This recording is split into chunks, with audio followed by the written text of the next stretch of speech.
Great. Well, it's great to have Viv here with us from New Zealand, the other side of the world for most of those listening in. And Viv's from The Gap, and she'll explain a little bit about that. But Viv, do you want to tell us a little bit about yourself, your background, and what does The Gap do?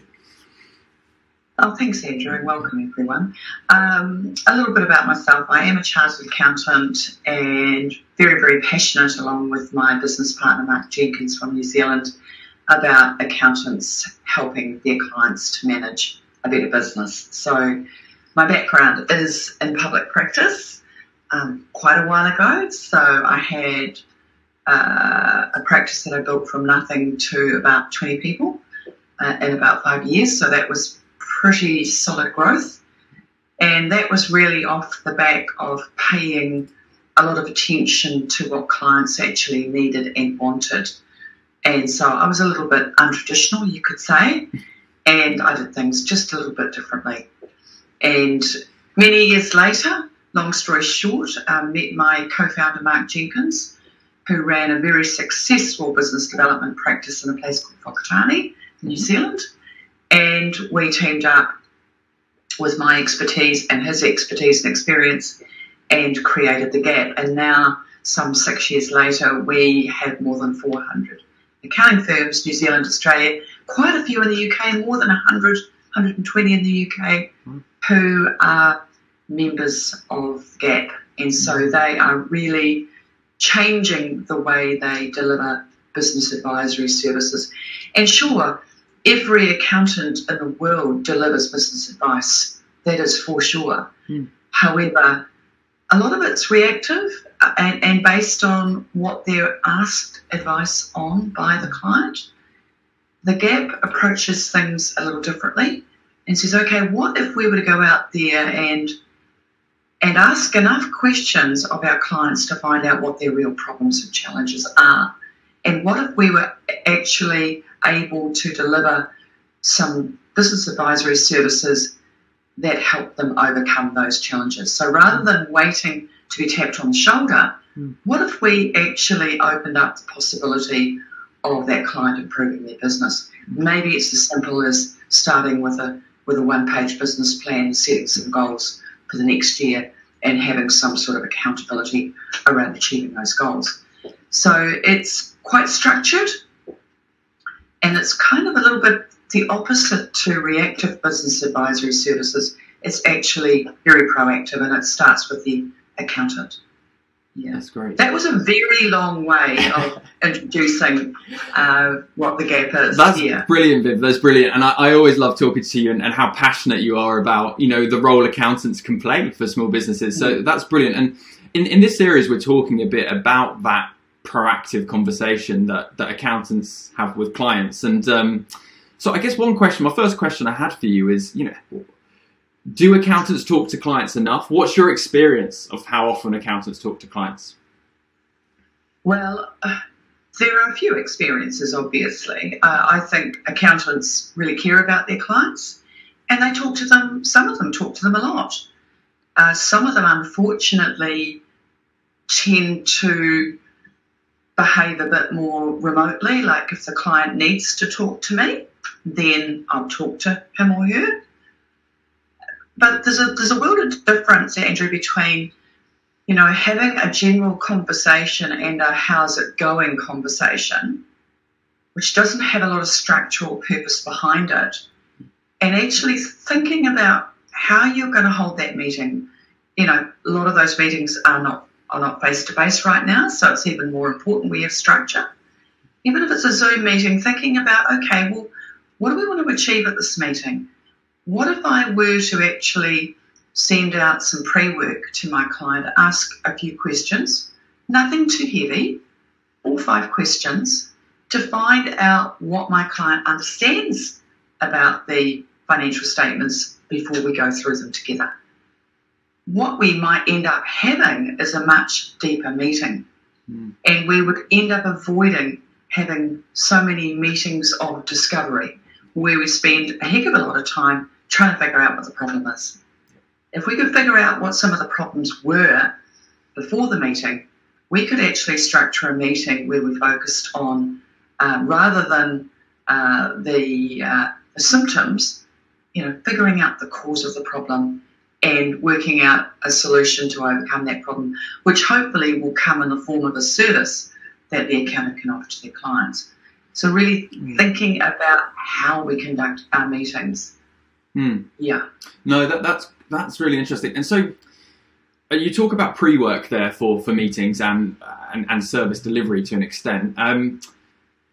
Why do accountants need to talk to clients then? Why does there need, whether it's in person or over a call, why does that even need to happen in your experience? Look, honestly, when I was in practice, Andrew, I could never help enough clients. And I was not the most brilliant accountant in the world. On a good day, on a very good day, I was a very good accountant, but I wasn't this amazing accountant. But what I did have was a deep interest in people. And what I discovered very early on when I had my first client advisory board was that, surprise, surprise, most of my clients did not understand the financial statements, did not understand any of the reports that we were sending out to them. And I'm not saying that was a revelation, because it wasn't really, but it was confirmation to me that we needed to actually educate our clients better than what we had. And it was confirmation to me that, as I had suspected, clients would come to a meeting, maybe it was the annual accounts review meeting, and they'd have this set of accounts in front of them, and it may as well have been written in another language. It was written in another language. It was written in Accountanese. Yeah. And our clients don't understand Accountanese. They weren't taught Accountanese.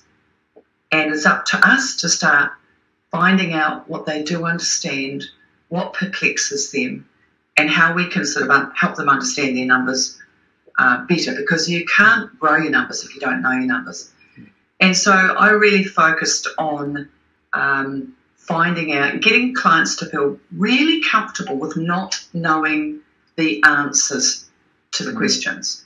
So the problem for our clients is that they don't know what they don't know. And it's so easy, the curse of assumptions, to assume that they understand a jot of the reports we're sending them.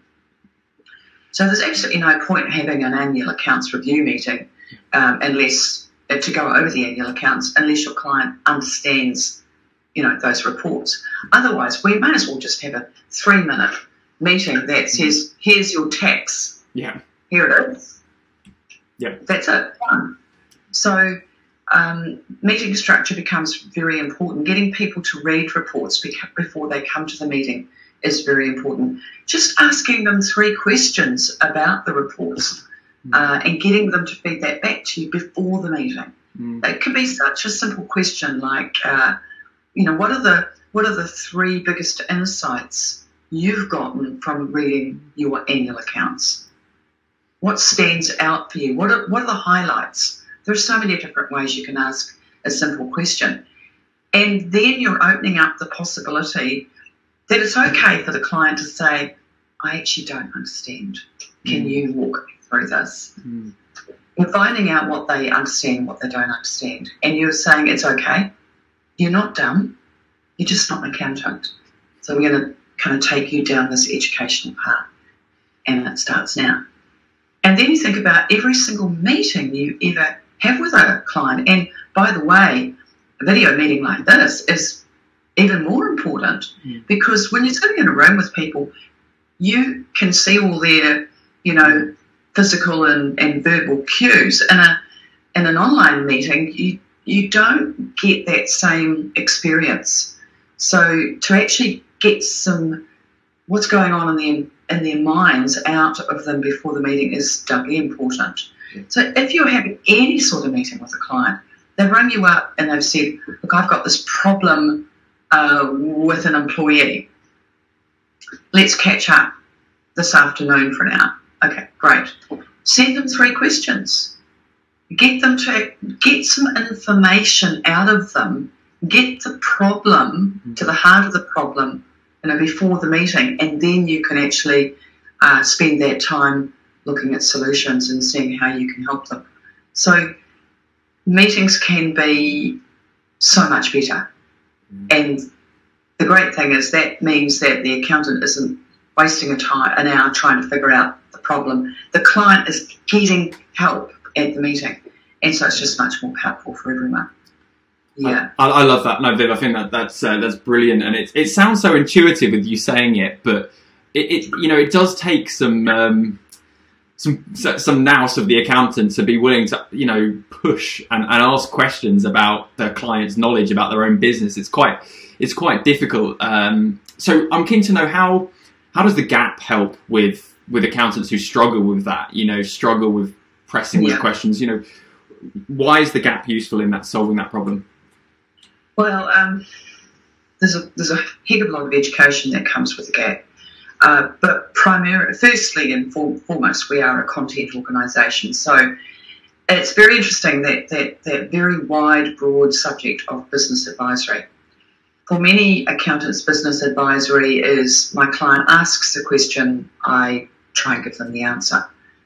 But business advisory in the coaching sense, in the proactive sense, is about asking the right questions and getting the clients to tell you what the problem is, so that you can help them resolve those problems in the form of a service. So to do that, you need structure. So just a couple of we call them bridges, because these business advisory services that we've structured the marketing, the selling and the delivery content for are a bridge between the compliance world, what we have to do for our clients, and the advisory world, what we should be doing with our clients. And so it's really important you have that structure. So, for example, we have 5 types of meetings in the GAP portal. There's what we call the proactive accounting meeting, which is for a prospective new client. Mm-hmm. There's the complimentary client review, which is for an existing client. And then, of course, you've got your annual accounts review meeting. You've got any coaching meeting. And you might also be having a momentum call, which could be online, would be online, to go with the publishing of the regular management reports. So what we've developed is a structure around each of those types of meetings, mm-hmm. and of course you can overlay the structure over any meeting. And what it helps you to do is set some pre-work before the meeting, which you can edit, get that out to your clients. They'll ship it back to you electronically before the meeting. You've got a meeting structure in play. You've got a series of questions that you can choose or to ask at the meeting, and you can decide which questions you're going to ask based on your knowledge of the client, your relationship with the client, the issues and challenges they're having. Mm. And so what that does is it gets the accountant to stop telling and start asking. We're so programmed. I was programmed when I was training to become an accountant. We're programmed to give clients the answers. But they know more about their business than we do. Yeah. So what we have to do is try and flesh out of them what the issues are and help them to, with our experience and wisdom as well, to come up with what the solution might be. The other thing I'd say is, because we don't have structure to so many of our meetings, when an unexpected issue or problem gets blurted out by the client at the meeting, our natural tendency is to give an answer, is to blurt out an answer in 5 minutes flat. That issue or problem in the business could have been lurking around for years. How do we think we can solve it in 5 minutes? So we end up giving our value away for free, and we're not necessarily getting to the heart of the problem. So, and in fact, what we've blurted out in our 5 minute solution may not be right. Yeah. So we can't solve the problems at the time. We need to offer a service that will, get to the heart of the issues, and that service will actually be the beginning of the solving of that challenge or problem in the business. So, yeah, the structure is actually important. It's a new way of thinking about meetings. Mm. How many times have you been to a meeting where there's been no organisation before the meeting, there's no agenda, you haven't had a chance to think about how you will contribute to the meeting? You may just have a meeting title and that's it. You get to the meeting, everyone spends the first 30 minutes trying to figure out why they're there. People are talking over each other. We don't seem to have a clear set of outcomes we're driving towards at the meeting. Yeah. So it's really about that. Yeah, you know what? It resonates so much with me about the role of the accountant kind of talking to clients. And actually, we almost called this campaign "It's Good to Talk to Clients." And then, it took me a while to think, that should really be with. It's a two-way conversation here. The accountant's learning from the business owner about the business, and the business owner's learning about the accounting, finance projections from the accountant. It's a two-way street, right? And I think, you've got to take that on. That's part of your role is to listen as an accountant as well as to give and learn more. So, do you want to show us, Viv? A little bit of maybe focus on one of the bridges, or focus in on one of those types of meetings by sharing your screen for about 2 or 3 minutes, and we'll take a look at that. That's perfect. Great. So hopefully you can see that, Andrew. Yep. All good. So I'll just give you one example, because I don't want this to be a horrible product. That's not fun. So when we talk about structure, and I'm just going into a meeting process right now called the Complementary Client Review, and it covers all your marketing, selling processes. And the Complementary Client Review is a little bit different to our other bridges in that the delivery of this meeting is actually a very subtle sales process. And so if I go into the selling section, you will see that I'm just going to go into one area called the delivery notes. And so this is what we mean by structure. So in these delivery notes, and I'll just download them so that they're a little bit easier to view on screen. Great. So, you're going to have this maybe 1 hour session with a client, and they'll do some pre-work. You'll ask them some questions before the session. So, you've got an agenda. You're going to, when you kick off the meeting, you're going to remind them of the objectives of the session. We're just going to identify your goals for the business and how you plan to achieve them, how those business goals tie in with your personal goals. We're going to talk about any issues and challenges you're facing in the business and how we can work together better to solve some of those challenges. Mm-hmm. And then you've just got a series of questions that you can ask them. Now, this is not robotic stuff. Before you meet online, you're perhaps going to highlight the 4 or 5 questions that you're going to ask. There are many, many questions you could ask your client to really drill down into the issues. So what were your business goals when you started the business? So you're asking open-ended questions. You're not asking yes-no questions.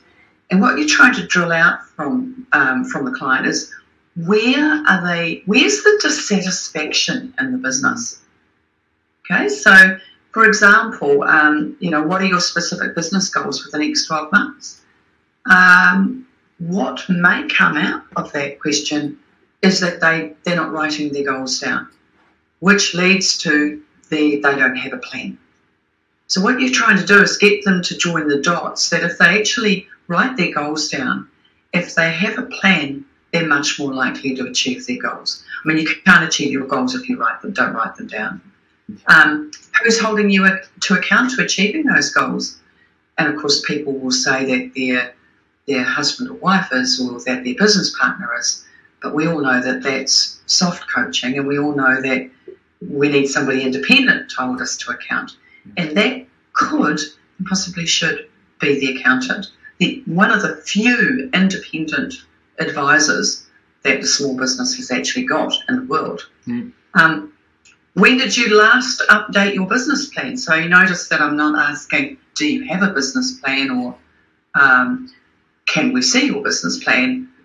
It's when did you last update your business plan? So the suggestion, the assumption is that they have a business plan, and they probably don't. And the assumption is, and it's the right assumption, is that every real business should have a plan. Mm-hmm. So what you're starting to do is open your client's mind up to working differently, working more on the business than in the business, and starting to get some of these structures in place. So it's really important that you have that sort of structure for any meeting, absolutely any meeting. Mm-hmm. So if we go and we look, for example, into a business planning session, and you'll see that all of our bridges have pre-work. When it comes to, we've sold the business planning session to the client, it's maybe a week or 10 days before the session, we're going to send out some pre-work. Now, this is what I mean by pre-work, and of course this all goes off electronically. There's an opening email, all nice, and here's some questions. So we don't want to spend the first 2 hours of the business planning session trying to figure out why they're in business. So we just ask them some simple questions. Why does your business exist? How is your business different to your competitors? What are the main products or services? Who's your ideal customer or client? What will your business look like in 5 years' time?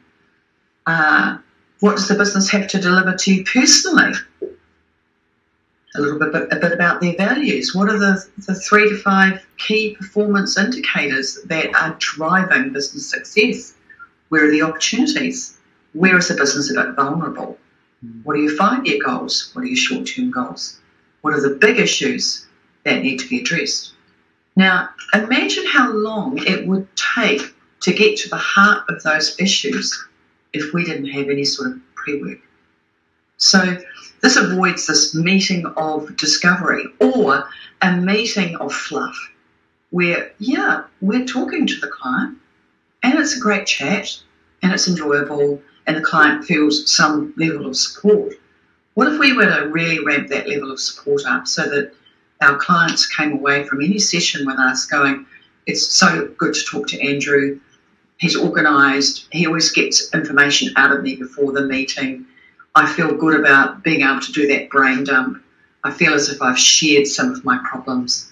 And then when we get to the meeting, we get to the heart of the issues and we're not talking about the problems again. We're actually talking about the causes of the problems and how we might solve the problems. So it's quite a different approach. Sorry, go on, Viv.